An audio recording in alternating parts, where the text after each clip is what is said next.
Hola, che, bro del Chamopana, vale, amigo cuate. Soy Azabache desde Buenos Aires, Argentina. ¿Alguna vez imaginaste un momento de tu vida en blanco y negro o en cámara lenta? La vida de cada migrante venezolano es prácticamente una historia de película.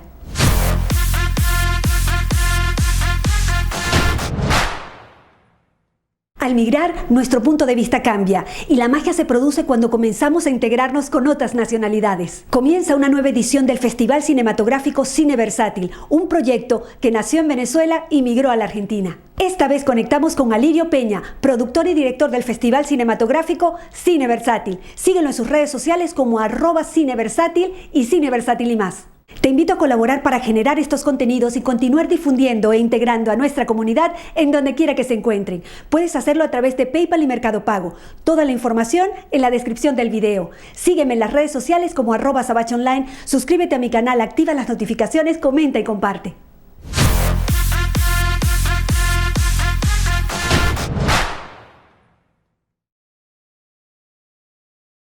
Y ya entramos en conexión con un amigo, Alirio Peña. Él es director de Cine Versátil.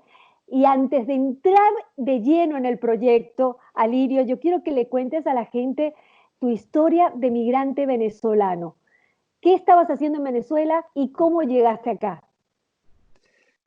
Wow. Son que- Sí, es una pregunta para recordar muchísimo y para vivir muchísimo y sentir muchísimo.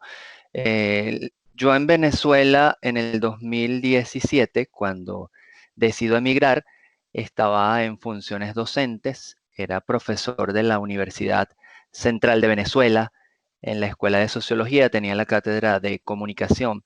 Paralelo a eso, ya había decidido no realizar más el Festival Cine Versátil en Venezuela y y estaba claro que me iba a ir.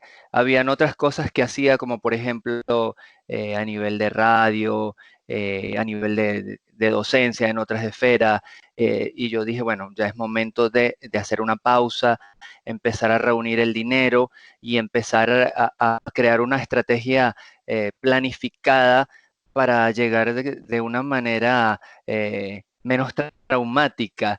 Y eso fue lo que hice. Conté, gracias a Dios, con el apoyo de algunos amigos, por ejemplo, de Brasil, que me ayudaron a pagar algunos de los pasajes para que yo pudiera pues salir de Venezuela. Y yo creo que la decisión de emigrar es una responsabilidad. Yo sí esperé muchísimo, yo siempre quise emigrar desde el año 2010, desde el 2011 ya tenía esa idea, pero yo esperé muchísimo porque yo dije, Y voy a hacerlo te con calma, pregunto, te no de pregunto, manera precipitada. me dices Dime. que te pregunto, me dices que te despertó la idea ahí. ¿Qué fue lo que te hizo pensar en migrar? Definitivamente, ya para el 2009-10, yo no veía que la cosa iba a mejorar, como tampoco la vi desde 1999. Eh, Mm, Uno puede visualizar y anticipar las cosas. Lo que sucede es que uno siempre se las niega y tiene un poquito de esperanza siempre. Y siempre tenía ese poquito de esperanza, pero ya en el 2010-11 no la tenía definitivamente. Y, irónicamente en el 2011 es cuando nace muchas de las cosas que yo hacía en Venezuela, como el festival. mm, Y por eso es como contradictorio, que yo ya estaba claro que las cosas no iban a mejorar, pero seguía haciendo cosas por el país. claro, claro. Y te pregunto, cuando llegaste aquí a Argentina, porque emigrar es muy duro, mucha gente no se imagina lo duro que es el exilio y que uno teniendo la trayectoria que sea, en el rubro que sea, cuando llegas a otro país no eres absolutamente nadie, así de duro es. No es que lo quiera dramatizar, pero es durísimo, tú lo sabes, tú y yo lo sabemos. Y cuando llegaste al país, ¿qué viste? ¿Por qué Argentina? Me gustaba y me gusta todavía de Argentina. Yo creo que una de las primeras cosas que vi es todo eh, el marco legal que favorece a las personas LGBT. Eso siempre fue un atractivo. Hay otros países de Latinoamérica que también tienen un marco legal para personas LGBT, pero también me gustaba de Argentina como esa diversidad. En el momento que yo llegué acá, me encontré con una diversidad de pensamiento, de acciones, eh, y también me encontré con una polarización, ambas cosas, diversidad de pensamiento y de acciones y polarización. Sin embargo, no la vi como la polarización venezolana. La polarización en Venezuela está marcada por la violencia, y eso yo creo que es una de las cosas más crueles Claro. que uno pueda vivir. Yo llego a Argentina y sí sentía diversidad de pensamiento y polarización, pero la polarización no era tan ruda, no era tan cruel como la venezolana. Y creo que fue una decisión acertada de venir a Argentina. Respiré nuevos aires, me calmé más, repensé las cosas. Y ese shock cultural que siempre nos pasa a todos cuando migramos, ¿no? Porque vamos a aclarar que ningún venezolano hubiese querido nunca irse de su paraíso, pero al verse forzado eh, tienes que de verdad vivir otras culturas. ¿Cómo fue ese shock cultural en ti? Yo creo que una de las cosas que me ha permitido que, que ese shock y que esas nuevas formas de cultura sean asimiladas de manera bonita, de manera agradable, sin duda es tener a Venezuela en el corazón, pero mi pensamiento es de ciudadano global. Eso quiere decir que yo siempre estuve entrenado para compartir con diferentes tipos de culturas de Latinoamérica. Yo llego a Argentina y no voy directamente a buscar exclusivamente personas venezolanas, ni exclusivamente amigos y amigas venezolanas, sino empecé desde el primer momento a relacionarme con todas las nacionalidades. Buenos Aires tiene la ventaja que uno puede convivir con muchísimas nacionalidades de Latinoamérica, de Europa y de otras partes del mundo. Entonces creo que estaba entrenado para que ese nuevo contacto, esa nueva realidad, eh, pues fuera llevadera. Creo que esa fue la clave. ¿Y alguna anécdota con las palabras que cambian? Viste que los países, aunque tienen el mismo el significado, o sea, perdón, aunque la palabra suena igual, tiene diferente significado. ¿Tienes alguna anécdota? Sí, y me pasaba mucho cuando iba a comprar alimentos y yo decía, que si tenía cambur, ¿no?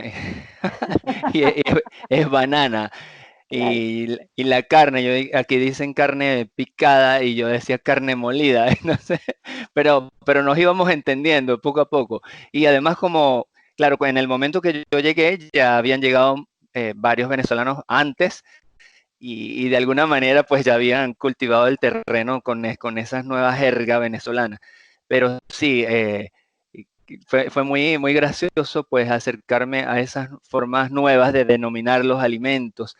Y también creo que la forma de las muletillas de este país son totalmente diferentes a Venezuela, y poco a poco pues uno se va adaptando a eso de recopado, ¿viste? Entonces siempre Llámame, llámame. ¿Me sí, llamas? entonces siempre escuchaba muy atento. Yo digo, esto se usa para en tal momento.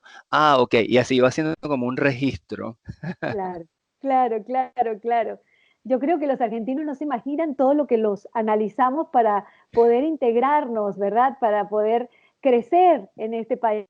Mira, vamos a empezar a transitar ese camino en el momento que llegaste, ¿cómo, qué pasos tuviste que dar, qué obstáculos te conseguiste para lograr tus sueños? Wow. Yo llego y una de las primeras cosas que hago, el primer trabajo que hice fue en una iglesia católica que está en el centro, en el microcentro de la ciudad de Buenos Aires. Allí me pagaban muy poquito, pero tuve la suerte de, de experimentar cosas nuevas, como por ejemplo organizar un festival de música barroca antigua, encargarme de la organización de una escuela de música que era para niños y niñas, todavía funciona la escuela. Ese es uno de los primeros trabajos que tuve, digamos, de manera formal, para poder inscribirme en lo que aquí se llama monotributo, el pagar la obra social, la jubilación. Paralelamente a eso, yo siempre llegué trabajando en negro, porque como te dije anteriormente, lo hice de manera planificada y yo llego trabajando en negro en cosas que tienen que ver con el cine, con la producción de eventos cinematográficos. Eso es lo que yo llego acá a Argentina. Pero sí hay una diferencia muy grande entre trabajar en negro y ser un monotributista, evidentemente. Claro. Y mi meta es, pues, si se puede, pues trabajar en blanco. Todavía me siento con la capacidad, la fuerza y la pasión para hacerlo. Tengo 42 años, ahora es cuando. Así es, así es. Está súper joven y con mucha garra y muchas ganas. Eh, ¿Cómo nace? Yo sé que nace en Venezuela, pero ¿cómo llegas a formar aquí el festival Cine Versátil y más? Coméntame cómo lo lograste, cómo le lograste dar forma. Si yo llego acá en el 2018, yo dije, fueron 7 años en Venezuela de lo que se llamó allá FESDIDQ, Festival Venezolano de Cine de la Diversidad, era el nombre largo, pero siempre teníamos un hashtag que era Cine Versátil. Ese hashtag se convirtió en el nombre oficial del festival y decidimos continuarlo. La primera edición 2018 fue una edición bien sencilla, lo hicimos en un lugar de acá de Buenos Aires llamado Casa Brandon, que por tradición es un lugar para hacer muchos eventos de diversidad sexual, de género y otros tipos de diversidad. Eh, y coincidió que nos tocó el G20. Teníamos Ajá. actividades planificadas en el Centro Cultural San Martín, en la Universidad Nacional de San Martín, y resulta que nos agarró el G20 y nosotros tuvimos que hacer gran parte de ese festival del 2018 de manera online. Lo que sí hicimos presencial fue la presentación y de los ganadores en Casa Brandon en ese 2018. Luego, pues continuamos el festival. En 2019 ya conseguimos financiamiento por parte del gobierno chileno, conseguimos apoyo de un gran centro cultural que es el Centro Cultural Recoleta y el espacio Inca Quilmes de la antigua gestión de la Municipalidad de Quilmes nos apoyó muchísimo. Incluso decretó una declaración de interés cultural del festival allá en Quilmes y con eso pudimos hacer una edición mucho más grande, con invitados internacionales, mucho más bonita, porque yo creo que en esto de producción de eventos sí hace falta el dinero, pero cuando no lo tienes, tienes que reinventarte, que es lo que nos está pasando este 2020. Claro, claro. ¿Y cuál es la visión y la misión de Cine Versátil? Sí, digamos que voy a empezar por hacia dónde queremos llegar, ¿no? Nuestra visión es convertirnos en un festival referente por una auténtica diversidad. Cuando digo una auténtica diversidad, es diversidad no solo sexual y de género, sino de pensamiento, étnica, religiosa. Creo que hacia donde apuntamos es realmente que la gente diga, wow, esta gente son capaces de convocar en una sala a personas de diferentes pensamientos, de diferentes ideologías políticas, y yo creo que hacia allá es donde apuntamos. La misión es en el día a día no convertirnos en un gueto LGBT, sino un espacio y un momento para a partir de las películas hacer una fiesta cinematográfica, es decir, el tono divertido, pero también aprovechar para discutir, reflexionar y pensar a partir de esas películas. Bueno, yo te digo, yo te agradezco muchísimo que me hayas nombrado jurado. Por eso no voy a hablar de los cortos. Ya los tengo, ya los tengo. No puedo hablar de los cortos porque esto es secreto sumarial, ¿ok? Así que quería agradecértelo, mi amor, y decirte que la gente que quiera participar dentro del festival, ¿Cuáles son los parámetros para que ustedes acepten esos cortos dentro del festival? Sí, sobre la convocatoria, siempre lo hacemos a través de plataformas especializadas para recibir estos cortometrajes. Eh, la más famosa de ellas es Film Freeway, que es la que usan casi todos los festivales de cine en el mundo.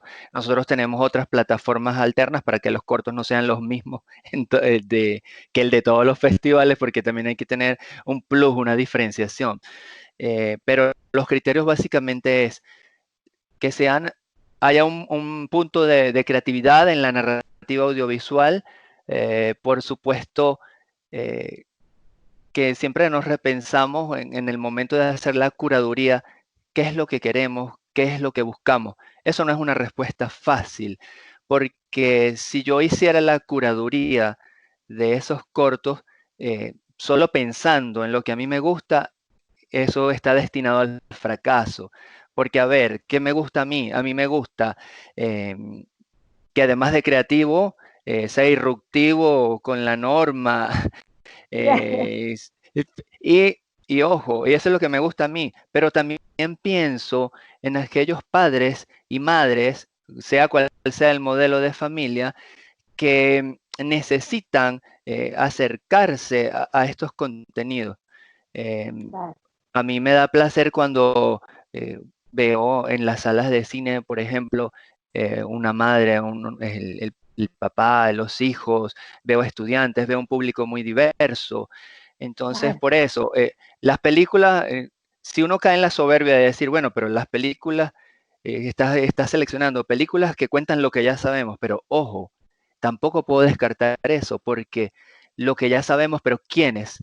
Los activistas, los LGBT, los que Claro, estamos en el mundo de diversidad sexual y de género, pero hay mucha claro. gente que no se ha acercado a este mundo, entonces esas películas son válidas. También es importante aquellas películas que, como dije, que rompen la norma. También es importante las películas que te invitan a pensar más allá de la dicotomía. Entonces, la curaduría debe ser muy amplia. En realidad, la clave es que la curaduría piense en una diversidad para diferentes tipos de público. No puedo hacer una curaduría exclusivamente para personas activistas y militantes LGBT. Es Claro. válido que hayan festivales de esta naturaleza, que sea con un carácter exclusivamente militante, activista, me refiero, dedicado a estas personas. Sin embargo, yo siempre aclaro, nuestra intención es llegar a todos los públicos, entonces nos interesa tanto el activista, el militante, también nos interesa los, los padres, las madres, estudiantes, el trabajador. Como decía, yo siempre lo menciono, es importante que esas películas que para muchos ya dicen lo que todos sabemos, también es necesario para ciertos tipos de público. Totalmente. Y una de las cosas que me encanta es la mente abierta, ¿no? Porque disfrutar ese tipo de arte, de todos los pensamientos, te hacen una visión más amplia del mundo real, porque es el mundo real. Entonces, a mí me encanta la iniciativa, el apoyo, bueno, a mil. Y te quería preguntar, a nivel de dirección y productor de cine versátil, eh, ¿cómo haces para llevarla a los cines? ¿Cuál es el trabajo de producción, viste, detrás del telón, para llevar esas películas a los diferentes cines y poder hacer todo el circuito? Sí, hay dos cosas en esto de la dirección y la producción. Mm, El nivel de dirección de un festival de cine siempre se corresponde con la producción ejecutiva, es decir, el que busca el dinero. ajá, claro, Lue- l- importantísimo. sí. Luego está el nivel de la producción general, eh, y todos los productores asociados, que son los que em, le dan forma a una planificación y ejecutan esa planificación. Lo que busca un festival de cine siempre es mostrar aquellas películas, en este caso en formato cortometraje, que no necesariamente han tenido la posibilidad en circuitos comerciales. Sin embargo, esto puede ser un arma de doble filo. ¿Por qué lo Ajá, digo? Porque sí, si yo me escudo solamente en que mi intención es mostrar cortometrajes em, que no tienen otra posibilidad, sino que nosotros somos cines alternativos, estoy como colocando el potencial de esas obras por debajo de las obras que están en salas comerciales. En realidad, yo creo que los cortometrajes que nosotros presentamos en nuestro festival pueden tener perfectamente un sitio en una sala de cine. Eh, Aquí en Argentina, y sucedía también en Venezuela, hay posibilidades de exhibir los cortos antes de un largometraje. Por ejemplo, cuando uno va a la sala de cine Gaumont, te colocan un cortometraje antes del largometraje. Eso también pasaba en Venezuela con un programa llamado Cine en Corto. En realidad el festival es una manera de distribución, de dar a conocer, pero la distribución se potencia es en las relaciones que uno pueda obtener con otros festivales de cine.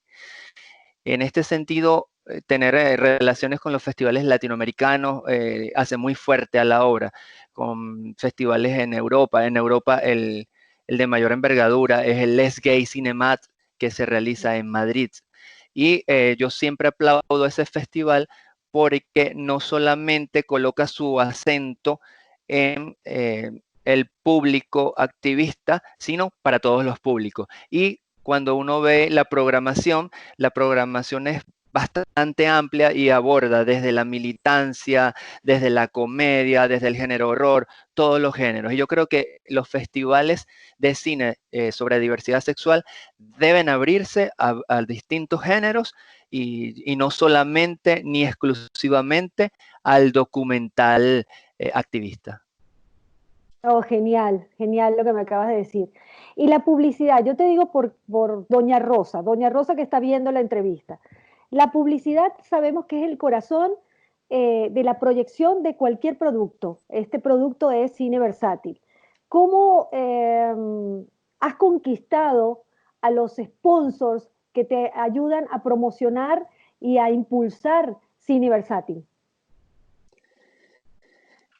Creo que una cosa que facilita es cuando tú ya tienes varias ediciones y demuestras tras las ediciones que puedes hacer un trabajo serio, un trabajo eh, impecable, un trabajo con responsabilidad.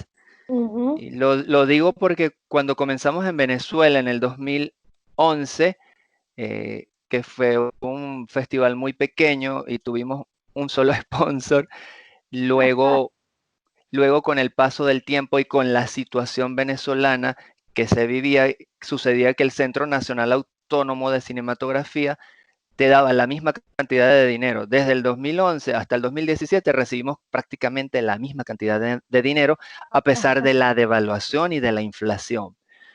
Y Wow. yo decía, yo no me puedo quedar con este sponsor nada más. En Claro, Venezuela, entonces, sí, porque si no moríamos. claro. Entonces, convencí em, a través del trabajo, del esfuerzo, llegamos a convencer a la Embajada de España en Venezuela, la Embajada de Chile en Venezuela, el British Council Venezuela, el Banco Interamericano de Desarrollo, que eran como sponsors fieles, potentes, que siempre estaban ahí. Luego había otros sponsors menores que siempre nos apoyaron. En el caso de Argentina, nosotros en 2018, sponsor ninguno, como lo mencioné anteriormente, 2019 sí tuvimos, y nos apoyó pues el gobierno chileno y muchas otras instituciones. Este 2020, como el panorama es de cuarentena, de Uy, cuarentena, sí, sí, como es de cuarentena, pero decidimos realizar el festival porque no nos podemos escudar de que añoramos el cara a cara, claro. añoramos el abrazo. No, no, no podemos justificarnos. Un buen productor no se justifica solo con la nostalgia.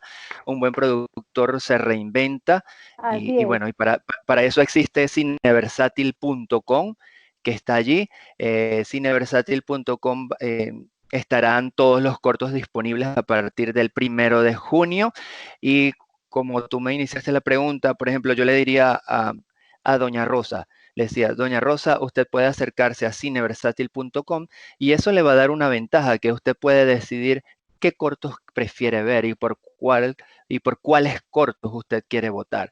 No necesariamente está obligada. Esa es la ventaja en comparación a una sala. En una sala tiene que ver todos los cortos que ponemos uno tras otro. Y Claro, ya dependerá de la persona si se levanta o se queda hasta el final. Y eso es totalmente válido. La claro. ventaja en la plataforma, en una plataforma web, es que tú decides qué quieres ver y qué te llama la atención y qué no quieres ver. Claro, además que ya tenías la experiencia, Alirio, y eso es importante. Fíjate que todo lo que nos pasa en la vida nos prepara para algo. Yo ahora te quiero hacer una pregunta más personal, ¿no? ¿Qué fue lo Ajá. que te fascinó? ¿Qué fue lo que te fascinó del cine que te hizo volcarte a esta pasión? ¿Sabes que eso, en una entrevista que me hicieron recientemente, yo Ajá, explicaba que eso es de familia, porque mi padre siempre fue un cinéfilo desde muy joven ajá, y cuando yo estaba pequeñito, cuando tenía 4 años, 5 años, siempre escuchaba todos esos cuentos de mi papá en los cines de barrio de Caracas, así se denominaban cines de barrio. ajá, Caracas tuvo una época dorada de los cines en los 60. ajá. eh, por ejemplo, que de alguno de esos cines, yo recuerdo en el año 93, 94, todavía pude ir a alguno de esos cines, que era el Broadway en Chacaíto, por ejemplo. Wow, wow, Era sí, parte de esos circuitos de cine. Era como todo un eje cinematográfico que iba del oeste al este de Caracas, porque así como estaba ese cine Broadway, estaba el cine La Castellana o estaba el cine de, de Katia. claro. Entonces, digamos que mi papá viene de esa generación, entonces vi todo su amor y toda su pasión por el cine, veía todos esos cuentos de las películas que él vio de María Félix, de Jorge Negrete, de Pedro Infante, las películas western, las Claro. películas de Cantinflas, y siempre nos inducía como que vamos al cine. Y gracias a mi papá, yo recuerdo, y siempre menciono esto, fuimos en familia a ver E.T., el extraterrestre de Steven Spielberg, en un cine de barrio también que quedaba en Los Teques, en La Hollada, que era Mi amor, un cine antiguo de esos de bancas largas de madera. mi Entonces, amor. por ahí es donde nace, ¿no? Ahora bien, yo una vez que egreso en la universidad de la carrera de pregrado, que era Relaciones Industriales, empiezo a ejercerla, pero por una u otra razón caigo en el mundo del cine y empiezo en el mundo del cine es por las prensa para películas. Y Ajá, luego de prensa para películas caigo en el mundo académico del cine, porque cuando empiezo a fungir como docente en la universidad, eh, me decidí por una línea de investigación que era cine. Y eran tres tipos de cine: el cine político, el cine ambiental y el cine sobre diversidad sexual y de género. Y ya el tercer momento es cuando ya empiezo a fungir como productor de eventos cinematográficos. Entonces así fue realmente pues mi acercamiento hacia el cine. Y por eso, cómo no amarlo, si me ha dado tantas experiencias, gratas y no gratas, pero también de las no gratas he aprendido. y sí, te digo que el mundo artístico en cualquiera de sus formas te da esas experiencias, gratas y no gratas, pero las no gratas te dan la experiencia para ir encaminándose. Yo siempre digo que los fracasos no son fracasos, porque en realidad es como aprender a caminar. Nosotros cuando aprendemos a caminar nos damos trancazos, trancazos hasta que encontramos el perfecto equilibrio. Y esa es la búsqueda de la vida. Así que así hay que tomar los fracasos y seguir para adelante. Dime tu Así es. película favorita. Tantas,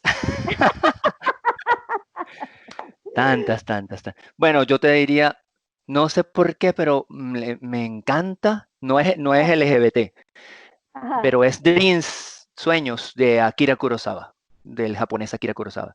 Es mira, una serie de cortometrajes presentados todos como si fuera un formato largometraje. Para mí esa película es la perfección en estética, en dirección de arte y en los contenidos, en lo que quiere comunicar. tú empiezas el primer corto y quedas con ganas de seguir viendo y cuando ya vas por el tercer corto dices, wow, ¿qué más me va a dar? Y la verdad que es de esas películas que yo puedo ver varias veces y no me canso de verla. Mi amor. ¿Y tu tema favorito de película musical? ¿Tu tema musical? A mí me gustan los musicales. Ajá, Sí, ajá. sí. Sí, los musicales me gusta Mamma Mía, me gusta Los Miserables. Y por cierto, hace poco, antes de la cuarentena, vino un amigo argentino a Ajá, casa y ajá. colocamos Mamma Mía y él decía, ¿y cuándo van a dejar de cantarme? Y él decía, Lucas, es un musical. Dice, ay, pero no, no, hablan poco y cantan mucho. Pero así son los musicales. Sí, No. siempre me recuerdo de él porque hace Ajá, esos comentarios sobre los musicales, porque bueno, él tiene otro tipo de preferencia, es mucho más ajá. joven y esta generación busca otro tipo de cosas. Me encanta, me encanta. Mira, ¿y qué película se identifica más con tu historia de vida? A ver, yo creo que las películas que se identifican conmigo tienen que ver con superación de obstáculos, de barreras, por esto de la situación de como migrante, ¿no? Claro. Em, Aunque solo he encontrado un documental sobre migrantes que, ay, se me ha ido. Ahora que me lo preguntas, no me recuerdo el título, pero Ajá, sí me acuerdo el director, porque el director es Tuki Henkel. ok. eh, Tuki Henkel y tiene un documental maravilloso sobre migraciones y sobre esa Ujú. experiencia de los venezolanos. Yo creo que esa, podría mencionar esa, y te debo el título de la película, qué horror. No, pero después me lo pasa y lo recomiendo por las redes porque sería buenísimo verlo. Creo que la migración venezolana necesita ser reflejada en el cine. Me parece que tenemos, wow, tantas historias y nuestra historia se tiene que contar. Prohibido Sí, olvidar, prohibido olvidar lo que nos hicieron. así es, así es. Mira, Y por cierto, para completarte lo de Tuki Henkel, a él lo conocimos, hicimos un par de actividades en la universidad. ajá, Y yo lo invité porque él tenía un documental sobre Daniela Chapar y el ajá, señor Bernard Chapar, que es la Fundación Daniela Chapar, se dedica en el país a toda la prevención contra el VIH-Sida. ajá. Entonces, de ese sí me acuerdo el título, ese se llama Sin ti contigo. Sin ti contigo de Tuki Henkel, Ajá. que es un documental súper interesantísimo. Mira, Lirio, y 5 películas que nadie puede dejar de ver antes de morir. ¿Qué nos recomendarías? Y se me viene a la mente, es las que no recomendaría. Porque a mí Eso, me pasa eso, a mí eh, también me pasa eso. eso suele suceder. Pero sí, vamos a ordenarlo. Yo Ok, creo, empezaría por, ay, a mí me encanta E.T. el extraterrestre, es una. claro, La tiene que ver por lo que representa la niñez, sí. esos sueños y esa forma de hacer cine en un contexto de la década del 80. Eso es, sin duda, y E.T. sería la primera. La segunda sería Filadelfia. Ajá, buenísima, buenísima. Filadelfia es una película que refleja la superación, que, su- que refleja todos esos contextos de discriminación, no solamente por vivir con VIH, sino por gay. Claro. Esa sería la segunda. La tercera sería, es una muy, y es Saló. Saló, Ajá. y yo diría, es muy, muy fuera de lo común, Esa pero no la he visto, esa no la he visto, la tengo que ver. sí, es muy fuera de lo común, es muy abrupta, es desde Pasolini. Ah, mira. Em, Creo que si las personas la ven, algunas pueden chocarles, pero es interesante verlo porque está contextualizando un régimen totalitario, pero se vale de, de un grupo de adultos mayores que abusan y violentan a chicos y chicas. Llevo 3. Llevas tres, Ajá, buenísimo, buenísimo. ajá. La cuarta, hay una película venezolana Ajá, que me gusta mucho y es Desnudo con Naranja, ajá, donde actuó Lourdes Valera. wow, Y esa la dirigió su esposo, Luis Alberto Lamata, la dirigió. Esa wow, película es que hermosísima, es bellísima y está narrada en el contexto de la Guerra Federal en Venezuela, que la Guerra Federal fueron los años donde murió muchísima gente y fue claro. muy cruel, una de las más crueles en Venezuela. Y el Joker o el Guasón, para mí debió ser la ganadora del Oscar, pero ganó Parasite. Guasón, el Guasón, qué buena película, la verdad, sí, hay que Sí, verla. Y qué yo esa qué la gran, recomendaría porque sí, es una introspección y todo ese mundo interior, por qué en determinado momento las personas actúan sin justificarlo, porque no claro, es una justificación al actor, al personaje, perdón. claro. Y creo que esa sería mi quinta película. Entonces, fíjate, Wow, fue como un abanico de todo un poco, desde una claro. infantil como E.T., una venezolana que es de un momento muy cruel de la Guerra Federal, está un clásico que es Algo de Pasolini, y está el Joker, que yo pienso que le debieron dar el Oscar. Y sí, nos paseaste por todo, por todo. Mira, rápidamente, quiero preguntarte, ¿qué hace falta para que los gobiernos de Latinoamérica realmente vean el enorme potencial económico y de difusión de la industria del cine? Lo que pasa es que algunos gobiernos se, se dan cuenta del potencial, pero quizás por ahí el presupuesto debe estar priorizado para otras áreas. Y Claro, siempre que se corta el presupuesto, lo primero que cortan es cultura y el cine está allí adentro, claro, porque siempre consideran prioritario salud y educación. Y eso es, claro. bueno, y a veces educación ni tanto, pero, pero así es el Sobre todo, funcionamiento latinoamericano. En sobre el todo los caso, latinoamericanos, sí, señor, sobre sí, todo los latinoamericanos. Mm, todos los gobiernos siempre tienen un pote para financiar películas. El gobierno argentino lo tiene, el gobierno chileno lo tiene, el gobierno venezolano lo tiene. La característica del gobierno venezolano es que como estamos en crisis, ese dinero pues no alcanza para mucho. Aquí en Argentina tampoco lo que puedes ganar para un largometraje a veces no te cubre toda la película. claro. Eh, pero la idea Bueno, es que ganes ese fondo y encuentres otros potenciales sponsors. Ahora, claro, yo creo que los gobiernos empiezan a interesarse más por algunas razones cuando ganan premios. Y esto no debería ser el indicador, pero bueno, claro, lamentablemente pasa así. Entonces, una mujer fantástica de Chile gana el Oscar y entonces el gobierno chileno dice, wow, mira, tenemos un Oscar. Además, la actriz es una chica trans. Y luego entonces aceleró lo de la identidad de género en ese país. claro. Entonces, fíjate que sí hace falta a veces que ocurran, que se haga visible en esos premios para que suceda algo y haya más atención por parte de los gobiernos. Lamentablemente es Claro, así, ¿no? claro.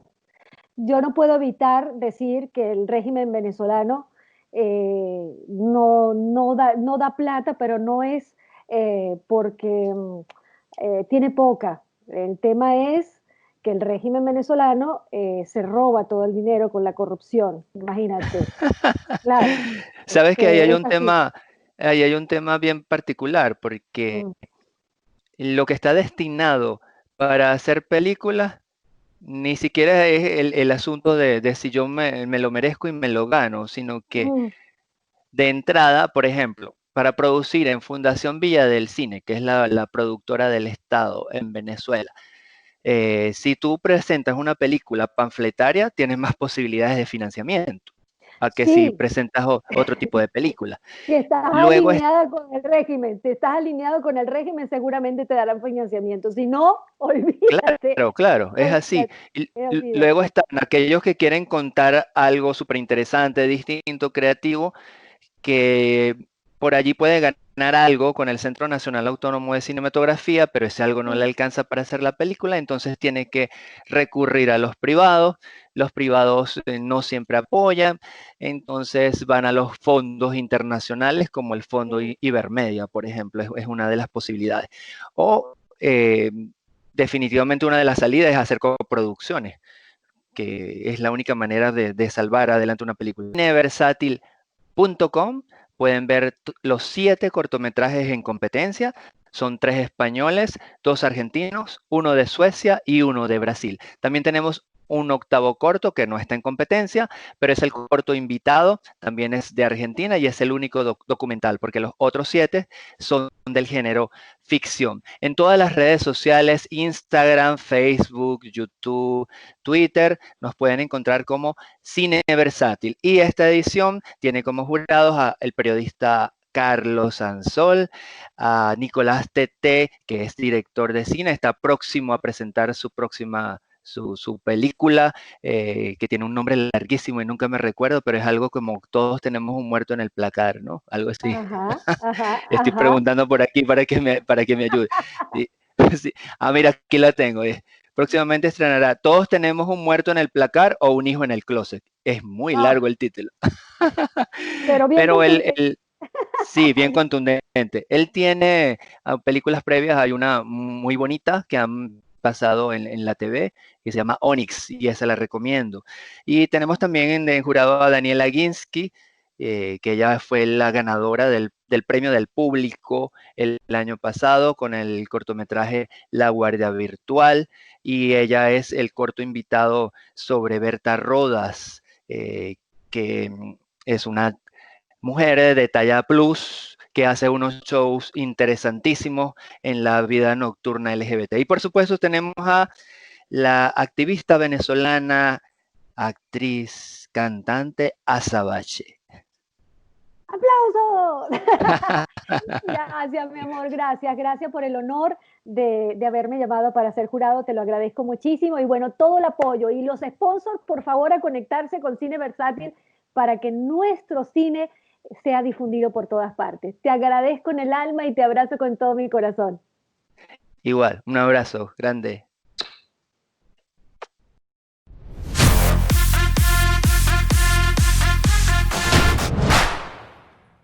Me siento emocionada y orgullosa de formar parte del jurado del Festival Cinematográfico Cine Versátil, donde encontré cortos de diferentes nacionalidades integrados al maravilloso mundo del cine. Si estás en Santiago de Chile y te gusta la comida árabe como a mí, te recomiendo Sahara Gourmet, San José 338 San Bernardo, Santiago de Chile. Síguelos en sus redes sociales como @saharagourmet.cl. Muchas gracias a todos los emprendimientos que me consienten cada semana. Karen's Cakes, MVP Food, Lumpias, Recolita, Mi Terruño, El Convito Zuliano.ar, Chamo Naguará, Bancame Food, Bacon Fried, Mi Cocinita Cava, El Sazón de Cuyagua, Tecno Electronics, que tiene todo para tu celular. Sígueme en las redes sociales como @sabachonline. Suscríbete a mi canal, activa las notificaciones, comenta y comparte. Difunde, tú eres el medio.